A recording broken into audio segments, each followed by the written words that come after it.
মৃত মানুষের অভাব বুঝি, কিন্তু জীবিত মানুষের আর্তনাদ বুঝি না। মানুষটা মারা গেলে এক নজর দেখার জন্য ভিড় করি, অথচ জীবিত মানুষের খবরই রাখি না।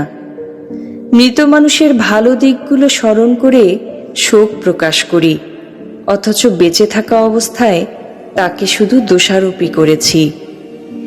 মরে গেলে সেই মানুষটাকে আমরা কত যত্ন করে গোসল করাই, সুরমা আতর লাগাই, আর বেঁচে থাকতে যত্ন তো দূরে থাক, উল্টো তার চরিত্রে কাদা ছিটাই।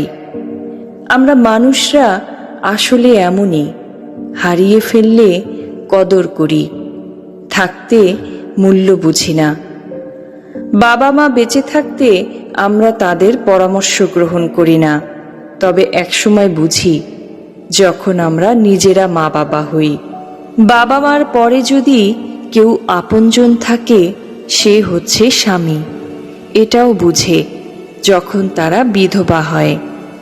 স্বামী ও স্ত্রীর কদর বুঝে, তবে বার্ধক্যে এসে, যখন আর কোনো পরামর্শদাতারা উপকারে আসে না, যাদের পরামর্শে একসময় স্ত্রীকে অপমানিত করত। এই পৃথিবীর প্রত্যেকটা মানুষই সুখী হতো যদি তারা সময় মতো সম্পর্কগুলোর গুরুত্ব দিত, হারিয়ে যাওয়ার আগে যত্ন করত। কারণ যত্ন ছাড়া যে কোনো কিছুতেই মরিচা ধরে, সেটা হোক কোনো জিনিস বা সম্পর্ক।